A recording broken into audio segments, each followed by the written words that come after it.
Vamos a continuar con el estudio bíblico correspondiente a esta semana, en el cual hemos avanzado del capítulo 2, 7 versículos, en donde el apóstol Pablo empieza a exhortar a la iglesia acerca del cuidado que se debe de tener en cuanto a el evangelio.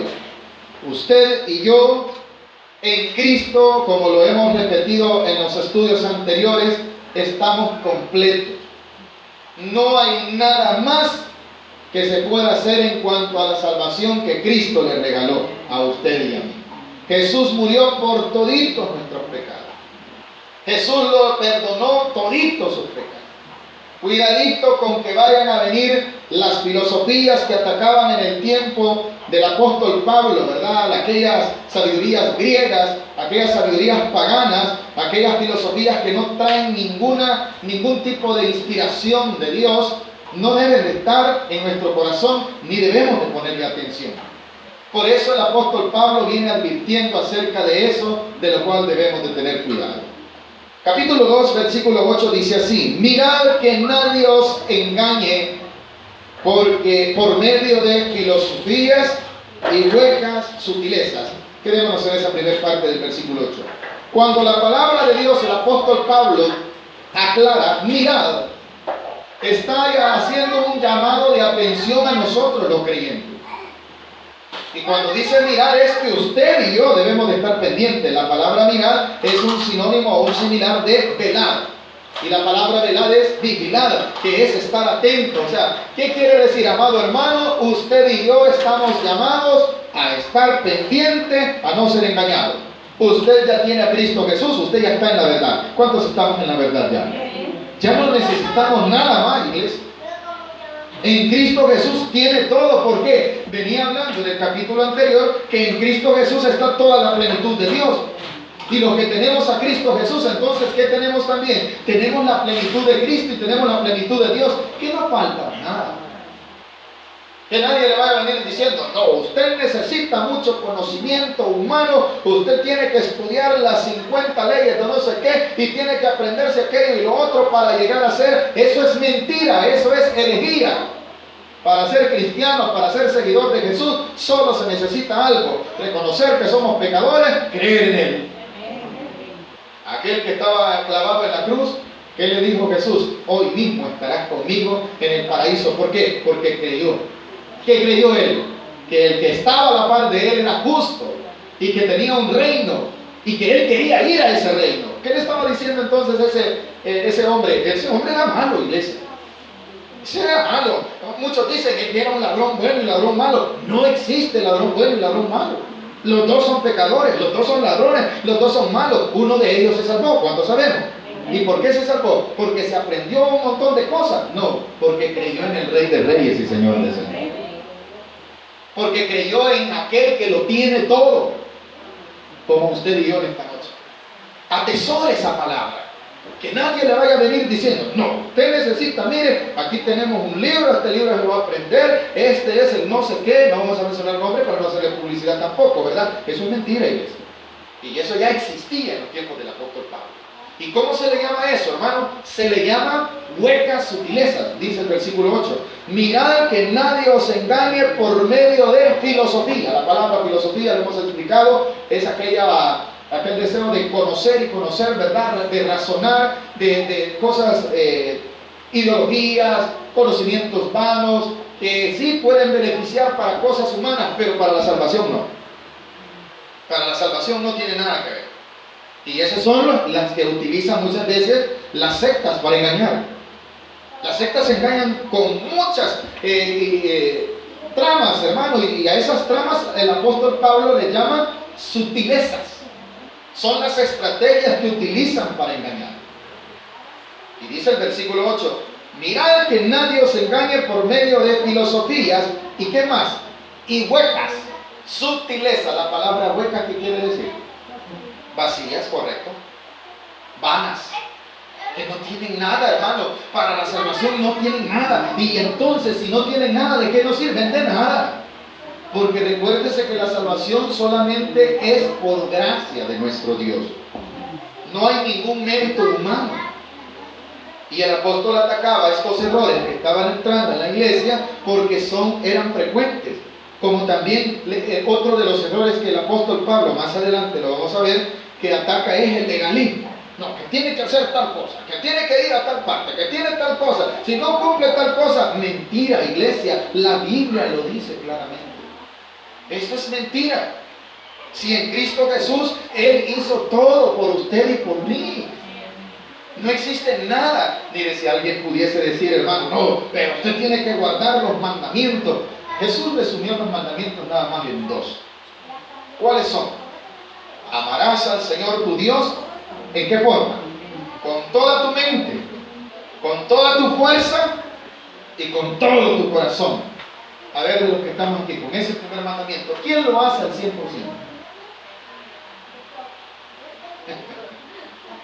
¿Quién lo hace? Yo no levanto la mano. Yo soy el menos indicado. Con toda la mente quiere decir todo. O sea, que mis pensamientos, ¿cómo están? Están, hermanos, solamente en Dios. ¿Y cuántos de nuestros pensamientos hoy se nos puso alguna basura? Yo levanto la mano, ahí sí. Entonces no amamos a Dios así al 100% en cuanto al sentido de las fuerzas humanas. No se puede. Ahora vámonos a la otra parte, con toda la fuerza. O sea, usted todo su cuerpo, toda su fuerza la dedicó para las cosas del Señor en este día. Muchos de nosotros no. Pero vamos a más adelante, al segundo mandamiento del cual Jesús resumió toda la ley. ¿Cuál es? Amarás a tu prójimo. La forma como es también, como a ti mismo. ¿Cuántos de nosotros nos queremos a nosotros mismos? Si nos apreciamos. Si a cada rato nos vemos en el espejo, qué bonito soy. Dígale a su venita, a su vecino, qué bonito usted. Ay, qué fea que viejo, toda gorda, tarde. O le dicen, no, toda flaca, ya ni te ve, por eso. Entonces, ¿dónde queda, hermano, el cumplir? Eso es respecto al error del legalismo. Por eso es que la salvación del Señor Jesús la dejó por fe. Ahora, no estamos hablando que no vamos no vamos a ser cambiados ni ser transformados. No estamos hablando de eso. Estamos hablando acerca de que el cuidado que debemos de tener nosotros con que a la salvación tenemos que sumarle algo. No, ¿por qué? Porque Cristo Jesús es completo y en Él tenemos toda nuestra salvación. De Él depende nuestra salvación. Y que nadie vaya a venirnos a decir, hermano, usted tiene que ir a tal parte, porque si no vaya, no, ahí dice, esas son huecas sutilezas. Y decía huecas sutilezas, ¿qué decíamos que significaba huecas? Que están vacías, que no tienen nada, no tienen ningún valor ante Dios, son humanas, se las inventó un hombre, más adelante lo dice, según las tradiciones de los hombres. O sea, ¿de dónde dependen esas sutilezas? ¿De Dios o de los hombres? De los hombres. Había en los tiempos de Jesús un gran legalismo, tanto que Jesús exhortó a que los discípulos hicieran todo lo que los fariseos decían, pero les exhortó a no hacer lo que ellos hacían. ¿Por qué? ¿Qué decían ellos? Ellos decían una cosa, pero hacían otra. Y eso que hacía, ¿qué era? Tradiciones de hombre, pero no hacían lo que Dios les mandaba. Y así el día de hoy. No, es que eso es una tradición. Entonces, si es una tradición, no sirve para nada. No sé si nos queda claro. No, hermanos, si reventar cohetes, bailar, eso es una tradición. Entonces, no sirve para nada. Lejos de ayudar, lejos de sumar, resta. No sé si me están entendiendo. ¿Estamos entendiendo de lo que Dios nos quiere hablar a todos? No, hermanos, y eso porque los jóvenes hay que motivarlos, ¿verdad? Para que conozcan las tradiciones de las leyendas antiguas de nuestro país. ¿Y qué es el cipitillo, la ciguaná? Imagínense. Tradiciones, estamos hablando de cosas así, pero llevémoslo en términos religiosos. No, hermano, usted tiene que andar así y le tiene que irse hincado de aquí hasta no sé dónde para que esa penitencia, le dicen así, ¿verdad? La palabra penitencia quiere decir una pena que hay que cumplir para que usted pueda ser agradable a Dios. Mentira. Mentira, iglesia. La palabra claramente dice que son huecas sutilezas y que son inventadas según las tradiciones de los hombres. O sea, los hombres se lo inventó, como no tenían nada que hacer, ¿verdad? Cuando los hombres no están en el caminar de Dios, están en el caminar propio, están en el caminar del enemigo y son llenos de ¿qué? Llenos de cualquier vanidad, de cualquier cosa falsa. Y eso lo empiezan a enseñar, y se lo empiezan a enseñar a sus hijos y ya se volvió ¿en qué? Una costumbre. Se volvió también ¿qué? Una tradición. Ahora, hermano, los hombres de hoy siguen más las tradiciones. Y está bien que usted conozca que de dónde venimos, quiénes eran nuestros ancestros, qué eran lo que ellos practicaban, pero no siga eso. Porque esas son tradiciones de hombre, no es la voluntad de Dios. Y para su salvación, mucho menos sirve. Dice que fueron inventadas por los hombres conforme a los rudimentos. Vaya. Si no es Dios quien, ¿cuántos sabemos que Jesús es nuestro maestro, hermano? Si no es Jesús el maestro de los del mundo, ¿quién es entonces? El enemigo. Jesús enseña a matar. Jesús enseñó a fumar.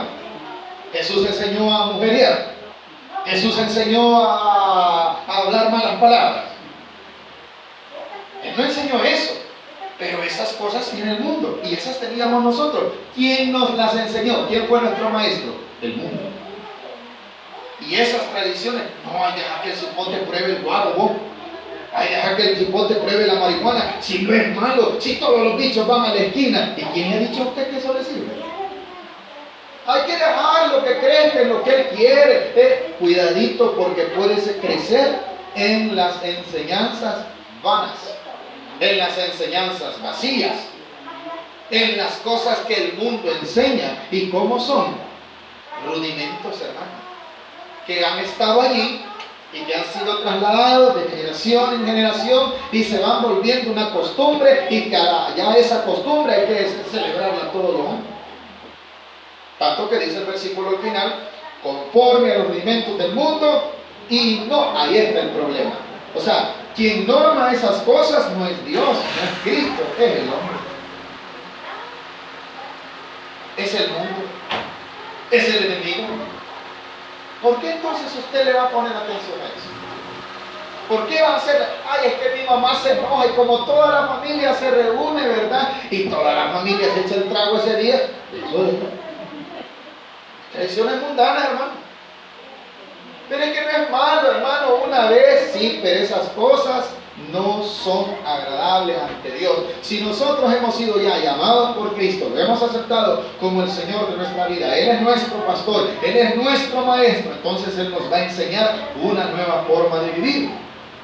Y esa nueva forma de vivir no son reglas humanas, no son tradiciones humanas, es Cristo quien está en usted, el que forma en usted una nueva criatura. Y esa nueva criatura Él la alimenta por medio de su palabra, por medio de la oración, y de esa forma usted está siendo guiado ¿por quién? Por Cristo, no por el pastor.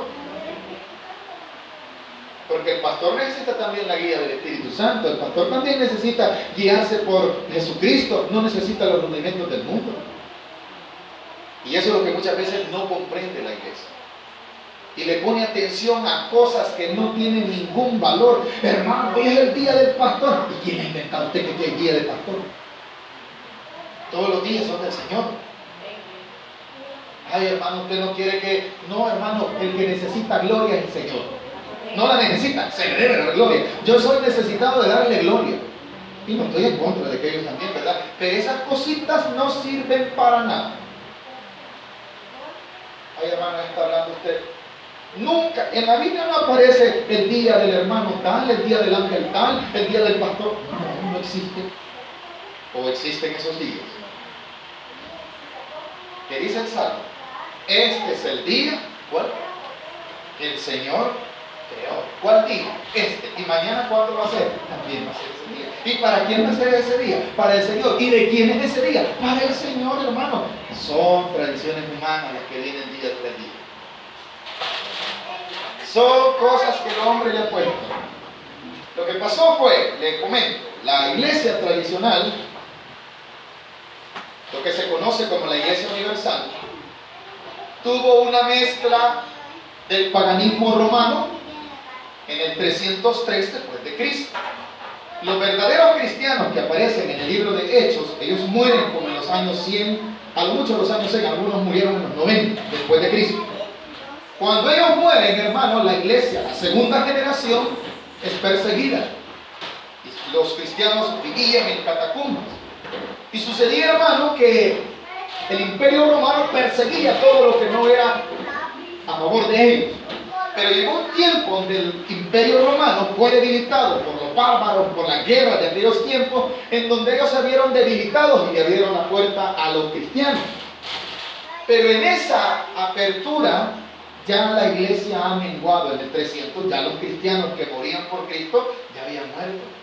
Las generaciones del cristianismo nunca pereció, pero hubo, hermanos, mucha persecución que hizo que menguara.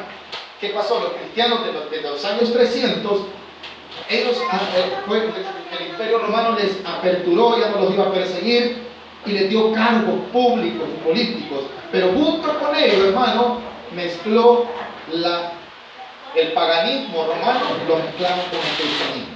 Y esa es la verdad. Esa es la verdad. Nunca vi en la Biblia, hermano, que existiesen muchas cosas de lo que existe ahora. Esas son tradiciones. De ahí trajeron las imágenes, de ahí trajeron el día de San Caralampio, el día de San Columpio, el día de no sé qué, y todos los días. ¿Cómo se llama nuestro calendario? Calendario romano. Y todos los días tienen un día. El día de San no sé qué. Pues si usted lo ve, ahí está. Algunos de nosotros hasta nos pusieron supuestamente en honor al santo de ese día. ¿Eso qué son, hermanos? Tradiciones. ¿Sirven para salvarse? No. No sirven para nada. ¿Y qué son? Huecas filosofías. Sutiles para andar a los hombres aquí. Para que los hombres vayan a comprar, les enseñan que en Navidad hay que regalar. ¿Quién dice que hay que regalar? Gracias a Dios que dan aguinaldo. Es lo único bueno. Pero hermano, ahórrelo porque en enero usted tiene que comprarle sus zapatos y los cuadernos de los hijos. Eso haga, dele gracias a Dios por esa bendición. Pero mire, amado hermano, no ande poniendo que a fulanito le voy a regalar una camisita, que a fulanito. Tranquilo, eso lo hace el mundo, hermano. Los almacenes ahí van a estar y hasta más barato venden en enero. Pero la tradición nos enseña lo contrario. Hermano, y Jesús nació en diciembre. La Biblia no especifica la fecha. Sí se dice el tiempo en cuanto a lo que sucedía en el contorno. Y sabe, hermano, que Jesús no nació en diciembre. La Biblia no explica ni tan siquiera el día específico. ¿Por qué está hablando de todo esto, hermano? Porque esas son las estrategias que lastimosamente, hermano, algunos la han permitido en la iglesia y no debe ser. Hermano, ¿y usted por qué no pone el arbolito de Navidad? Porque no sé qué es eso. En la Biblia no me enseña ningún árbol. El único árbol que aparece ahí es un árbol frondoso donde fornicaban, hermano. Ciertas sacerdotisas que decían que eran las profetisas de aquel tiempo, eran paganas. Ese es el único que aparece, hermano. Usted es un gran irreverente, ¿cómo habla en contra? Son tradiciones según el mundo, que los cristianos no deben ser. Y usted implora, hermano. Miren, la Biblia no me dice que quiere implorar. Y su papá, mi papá se murió hace mucho tiempo. Ay, qué hombre, me dijo una tía una vez. Vos, ¿qué has hecho? Me dijo un gran sinvergüenza y me empezó a decir de ti. ¿Y por qué hoy no fuiste a visitar a tu papá? Cuando nos habíamos recién convertido. Allá estaba la tumba del pobre viejito. El viejito yo no sé si ya está ahí, si todavía está ahí. Algunos huesos han de estar ahí. Es algo doloroso. ¿Verdad, hermano? La Biblia no nos enseña, lejos de eso nos prohíbe el tener contacto con los muertos, por si usted no lo sabía. Pero a todas estas cosas a las cuales el apóstol Pablo, hermano, estamos hablando de lo que sucedía en el tiempo de él, pero estamos hablando de las tradiciones de este tiempo que quieren entrar a la iglesia. Hermano, usted no celebra el Día de la Madre. Vaya. Hermano, si no es malo, mire las madrecitas todos los días, el día de ellos. Abrácela a la viejita. Por el día de la madre le llevan ahí su serenata, ¿verdad? Y los demás días, esta ruca, esta vieja. ¿O no, iglesia? Algunos a chupar la llevan ahí. Usted dirá que es mentira, pero es verdad. guaro le llaman a la Biblia.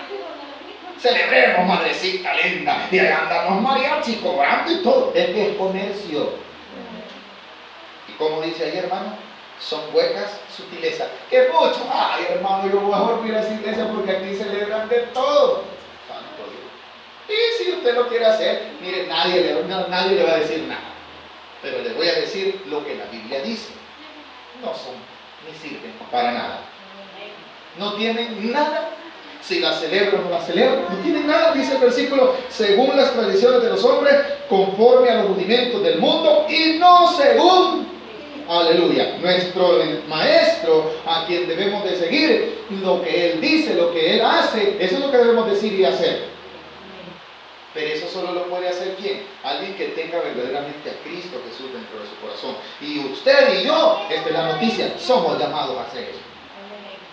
Y ahí es donde nos queda corto, ¿verdad? El testimonio.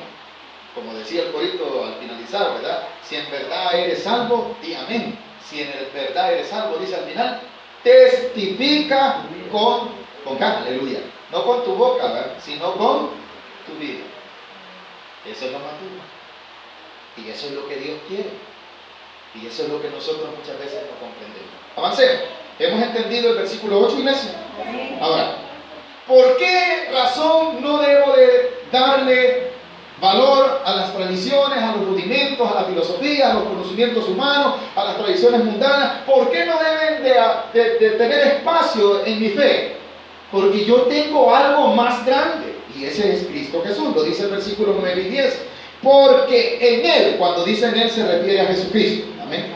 En Él habita corporalmente el ¿qué?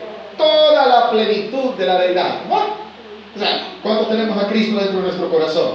¿Y quién estaba en Cristo? Dios. Si Dios, y Dios es todo, amén, iglesia. Entonces, ¿qué necesito yo? Ya no necesito nada porque lo tengo a todo. Todo estaba en Cristo, y como Cristo está dentro de mi corazón, entonces ya no necesito las demás cosas. ¿Cómo no, hermano? Hay que enseñarle a los hipótesis de dónde venimos. ¿Cómo no, hermano? Mire, si por venir, eso no hay que dejarlo, no hay que darlo por muerto. No, no sirve para nada. Para la salvación, mucho menos. Lejos de esto, contribuye, hermano, a la confusión. Contribuye a que la gente se pierda. Contribuye, hermano, a que el evangelio mengue. Contribuye, lo peor, al mal testimonio. Y peligroso, hermano, contribuye a qué? A que nos desviemos. Las cosas del mundo a eso contribuyen. La filosofía, los conocimientos vanos a eso contribuyen. Dice el versículo, ¿por qué razón yo no debo de darle cabida en mi corazón a las tradiciones, a las huecas sutilezas y a los rudimentos del mundo? Porque en Cristo, cuando dice Él, dice, habita corporalmente toda la deidad, todo lo que necesita, todo lo de Dios está en Cristo. Entonces, ¿qué necesita el hombre? Necesita a Cristo, y si tiene a Cristo, lo tiene todo. Versículo 10. Y vosotros, esto era con respecto a lo que Dios tiene, ¿verdad? Y vosotros, como queriendo decir, como ya tienen a Cristo, ¿qué dice el versículo 10? Y vosotros estáis como, ¿cómo dice? Vale, ¿le falta algo a usted para su salvación? No, si Jesús se la regaló completa. La obra de Jesús fue completa. Él no perdonó solamente una parte de nuestros pecados. Lo que nosotros debemos de hacer es rendirnos completamente, que eso es lo que a la gente no le gusta. Arrepentirnos, eso es lo que no nos gusta. Dejar lo malo, eso es lo que no nos gusta. Nos gusta seguir las tradiciones, nos gusta seguir muchas cosas de este mundo. Cuando no hay una rendición a Cristo, entonces gobierna ¿quién? Gobierno yo todavía. Pero los que tienen a Cristo dentro de su corazón y se han rendido a Él, dice el apóstol Pablo, y vosotros estáis completos en Él, que es la cabeza de todo principado y potestad. El más grande de la divinidad, solo existe una sola, que es la de Dios.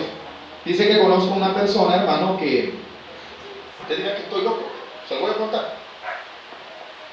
Conozco una persona que me dijo que ella le rezaba a la Santa Muerte. Y uno como tío, perdón, ¿qué dice? La Santa Muerte, así como ustedes creen, es su Dios, me dijo. Oiga, quiere decir que para ella hay otro Dios. Miren, dejemos a un lado todo. De todas las divinidades o de todos los seres, ¿usted cree que hay un todopoderoso. Sí, claro, entonces ese es el único, fuera de él no hay nada. No sé si estamos entendiendo. Fuera de Dios no existe amor, que hay unos menores, no existe nada. El principal de todas las potestades es el que manda. El más alto quiere decir. Cuando dice el versículo 11, 10, y vosotros estáis completos en él, que es la cabeza. O sea, solamente hay uno. Pero hay gente que cree en esas cosas. Hay gente que cree, anda su imagen, usted dirá, y que es la Santa Muerte, a ver, ni me interesa, hermano. Gracias a Dios. La imagen que tienen es supuestamente de una virgen, pero con una forma de vestido de virgen, pero es en sí una calavera, ¿verdad? Y representa la muerte. Y mucha gente anda curioseando esas cosas, y ahí se entretiene y ahí se queda. Y hasta creen que les hace milagros que las protege. Vamos. Otros que los protege no sé quién. No, hermano, el único que lo protege es Dios. Él es el que lo tiene a usted salvo. Él es el que lo tiene a usted lleno. Él es el que lo tiene hasta el día de hoy. Y si aún se muere, la palabra de Dios le da una promesa que será resucitado. Vean lo que sigue, versículo 10. Y vosotros estáis completos en él. ¿Quién es él? La cabeza de todo principado y potestad. Vaya, el más grande de todo es el nuestro Señor Jesucristo. Él es la cabeza. Amén, iglesia. Ahora dice el 11. En él también. No solamente, hermano, el apóstol quería enseñarle a la iglesia quién era Cristo y que en él estaba todo y que ya no se necesitaba de nadie más. En él dice el versículo 11. En él también fuisteis circuncidados. Ahora va a hablar de los aspectos religiosos. El versículo 8 y 10 atacan lo que era la filosofía, las tradiciones, los rudimentos del mundo. Pero del versículo 11 en adelante va a tratar de las ceremonias religiosas que tenían los judíos también. Los problemas de la iglesia de Colosa era que había mucha influencia de lo que se conoce como los epicúreos. Se lo hemos explicado, estos aparecen en el libro de Hechos también. ¿Quiénes eran ellos? ¿Sabe, hermano? Ellos eran los que tenían este tipo de conocimiento y pensaban así: que había que, mientras existiera vida en su cuerpo, usted tenía que disfrutar todos los placeres habidos y por haber, porque la vida es corta. Y ese pensamiento, aunque usted parezca que es mentira, existe hasta el día de hoy, porque la vida es corta y si existen es para disfrutarlo. Y de ahí depende aquello que dice: comamos y bebemos y bebamos porque mañana posiblemente nos muramos. Entonces, hoy que podamos, disfrutemos. Ese pensamiento existe. No, ya no existe. A eso se le llamaba el epicurismo, que viene de Epicúreos, quien fue el que inventó ese tipo de doctrina. No, ya no existe. Ajá, y los que le dicen: disfruta hoy porque mañana no sabes. ¿Qué le están diciendo? Lo mismo. No, hombre, vos si solo una vida hay, dale con todo. Si no, hombre, tu papá porque ya pasó, le van a decir a los hipotes. ¿Eso qué es, hermano? Epicurismo. Y eso estaba en contra de qué? De la voluntad de Dios. ¿Y qué eran eso? ¿A dónde estaba eso? En el mundo. Estaban aquellos que se preservaban un poquito más, ¿verdad? Los que hablaban de la ética, y eran los estoicos. Los que decían: no, hombre, tenés que tener el dominio sobre las cosas porque tú eres mayor que las cosas. Esos son conocimientos humanos y no sirven para nada. De todas esas tradiciones que existían en el tiempo del apóstol Pablo, en la iglesia de los Colosas, todavía se pintan hasta el día de hoy ciertas ideas. Ay, ustedes porque son locos, les gusta estar ahí en iglesias y la vida hay que disfrutarla, hay que vivir la vida loca, decía uno por ahí, ¿verdad? ¿Qué era eso, iglesia? Esos pensamientos, que eso se ha transformado en esta época, les voy a decir en esto, en la famosa tolerancia al pecado. Le digo tolerancia al pecado que no se llama así, sino que se llama la cultura de la tolerancia. ¿Qué quiere decir? Que si este está haciendo algo incorrecto, yo tengo que aguantar. Ay, que vea él, porque haga lo que él quiere, yo no tengo que decirle nada. Y que, mire, él está haciendo cosas incorrectas. No, pero como yo tengo que ser tolerante, que haga lo que él quiere. No, iglesia, la Biblia me demanda a que yo no deba de vivir así, y debo de exhortarle que si el camino que él lleva, lo lleva a la perdición. Un ejemplo de esto: usted sabe del famoso las leyes que ya vienen para acá, para nuestro país, ¿verdad? de tolerar la homosexualidad, de tolerar el lesbianismo, de que si su niño quiere ser homosexual, ay, déjelo, de que si su niña le gustan las niñas, ay, déjela, ella decida su propio sexo. ¿Quién le ha hecho la locura? ¿Qué son esos? Rudimentos del mundo, ¿para qué no están conformes a la Biblia? Cuando nosotros los predicamos, ¿qué parecemos? Locos, ¿verdad? Bien, hermano, esas leyes ya están cerca. Ay, hermano, ayer aquí en nuestra asamblea legislativa de nuestro país ya existen, hermano, lo que se conoce como correspondencias a hacer leyes, ¿verdad? Que acepten que los hombres se casen entre hombres, váyale. Y que adopten niños. Y no, y como ellos son profesionales, los pueden educar y usted no les va a decir nada. Ahora, no se sabe quién le va a decir papá y mamá al niño, ¿verdad? Porque los dos son hombres. ¿Qué es eso, hermano? Confusión. Usted dirá, hermano, ¿ustedes qué están hablando? Son las mismas cosas que influenciaban a las iglesias de Colosas. Es el mismo, hermano. Ay, viva su vida y deje vivir los demás. Son las mismas cosas. No les diga nada. Si ellos quieren pecar, que pequen. Bueno, si quieren pecar, que pequen, pero les vamos a decir la verdad. No hay salvación para su vida si no se arrepienten. Tienen que venir a Jesús. Yo de todos modos voy a vivir mi vida. Pues reviéntesela, porque también se la va a reventar en el infierno.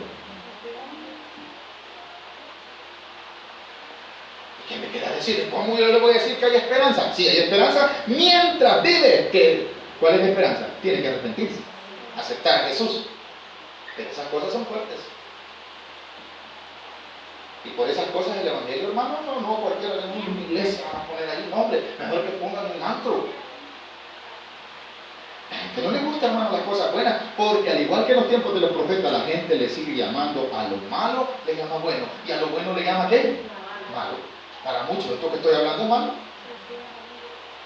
¿Y qué está diciendo usted? Hombre, usted está en contra de que los hombres se desarrollen. Lo que se ha desarrollado es un montón de pecado.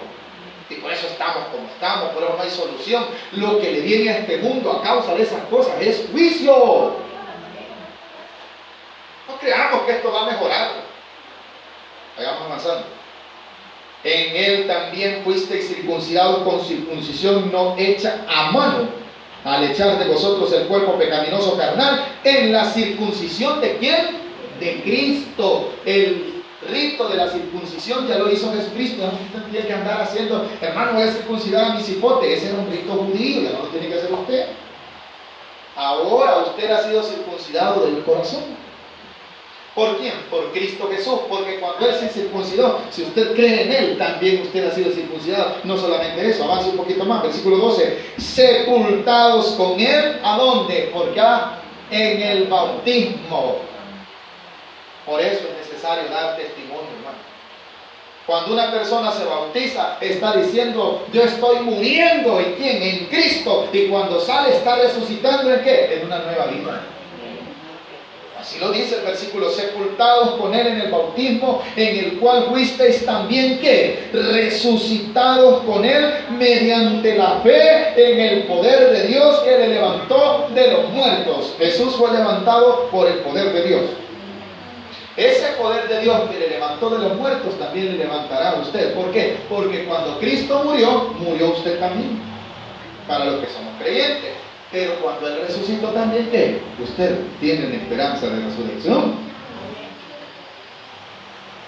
¿Y qué tengo que hacer? Solo creer lo que Él hizo por mí. Ya no tengo que circuncidarme, ya no tengo que andar con aquello, hermano. No, iglesia, usted lo que tiene que vivir es ahora para el Señor Jesucristo. Ahora lo que tiene que vivir es agradando a Dios. Ahora lo que tiene que vivir es hacer lo que la voluntad de Dios dice. No necesita usted que yo como pastor o ustedes como iglesia vaya, pastor. Aquí está la norma de vida. Si no cumple esto, no se salva. ¿Quién le ha dicho? Aquí podemos poner, vaya hermanos, aquí los que vengan así. Esos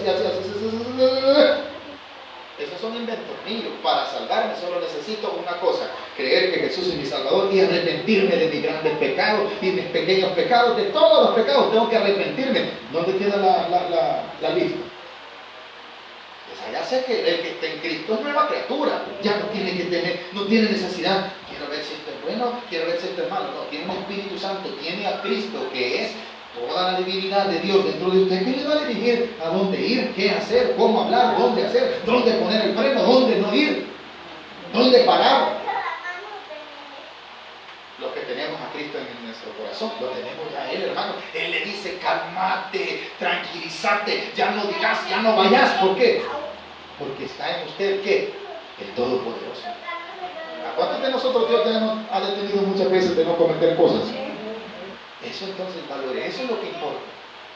No es que los hermanos, no hermanos, si esta carne es llamada al pecado, si cuando lo pellizcan, no solo le dan ganas de llorar, le dan ganas de pellizcar también. Esa es la parte terrenal suya y mía. Y no, pero no lo hice, hermano, pero lo pensó. Entonces ya pecó. Para no caer en esos problemas, mejor ni lo piense ni lo haga. Piense que haría Jesús. ¿Estamos entendiendo un poquito, iglesia? Avancemos entonces. Los últimos 3 versículos dice así: y a vosotros, estando muertos en delitos. Mire, hermano, ¿cómo estábamos nosotros? Muertos, dice.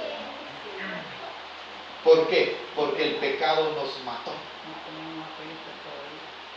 El que no tiene a Cristo Jesús, ¿cómo está? Muerto. Usted lo puede ver bailando, está muerto, por eso está bailando. Usted lo puede ver fumando y decir, y hasta le va a gritar en la cara, yo tengo más vida que la tuya, mira viejo, no hombre, yo vivo mi vida, no hombre, ese está muerto. Cuando usted y yo estábamos allí, estábamos muertos también. Así lo dice la Biblia. Entonces dice, con él, en el 2 estábamos, pero sepultados con él y con el bautismo, en el cual fuisteis también resucitados con él, mediante la fe en el poder de Dios que le levantó de los muertos, y a vosotros estando muertos en pecado y en la incircuncisión, quiere decir, éramos incircuncisos, de vuestra carne os dio vida. Os dio vida, os dio vida, os dio vida. Usted tiene vida y no una vida terrenal, sino la vida de Jesús. Y la vida que tiene ya no es para vivir muerto en el pecado. Os dio vida, ¿qué dice? Juntamente con Él, perdonando todos los pecados. ¿Por qué tiene vida usted? Porque le fueron borrados los pecados. ¿Por qué tiene vida el creyente, iglesia? Porque él estaba muerto, ¿en qué? En los pecados. ¿Sabe? No solamente eso, el versículo 14 enseña algo y dice lo siguiente: anulando el acta. La palabra anular quiere decir borrar. La palabra anular quiere decir ya no sirve, romperla. Había un acta, hermano, donde estaba, era el acta, por decirlo algo, era lo que se conoce en este tiempo como cuando usted va al hospital y le dicen, vamos a ver su expediente, ¿verdad? Había un expediente ante Dios, mi persona cómo estaba. Luis Granado, un gran sinvergüenza, borracho, mujerero, pecador y de todo, hermano. Amén, hermano. Uy, hermano, qué pecador usted. Pues pongamos el suyo. El hermano tal, ¿cómo va a salir? También tenía un expediente. Y ahí sí, la hermana era. Sí, eso éramos, amén, hermano. Esa acta que traía sobre nosotros una condenación. Pero vea qué bendición hay en el versículo 14. Anulando el acta de los decretos que había contra nosotros. Esa acta, hermano, nos decretaba el qué? Condenación. Que nos era contrario, quitándola en medio y clavándola. Aleluya. ¿A dónde fueron borrados sus pecados? En el sacrificio que Jesús hizo. ¿A dónde? En la cruz del Calvario. Amén, iglesia. Siéntase libre, siéntase con vida. Esto es para vivos, hermano. Esto verdaderamente es para vivos. Ustedes no les hagan caso si les dicen, ay, pobrecito, cómo te tiene el pastor, mira. Ay, no, sí, yo te veo hasta algo sonámbula. Amén, dígale, hermano. Dígale amén, porque usted está muerto para el pecado. Eso deberíamos de hacer. Amén. Esa acta que era contraria a nosotros fue borrada, fue anulada, ¿verdad? Es como cuando usted llega a la tienda, ¿verdad? Mire, ¿cuánto le debo? Vamos a ver. Y vaya a buscar la señora en la tienda, la página donde dice, hermano, bueno, y hasta hermano le ponen, debe aquello, los huevos, debe los frijoles, debe aquello. Pero qué bonito es encontrar. Mire, fíjese que alguien vino y la pagó, y aquí está, mire, cancelada. Quiere decir, se anuló. Pero usted tenía que pagar eso. Así éramos nosotros. Alguien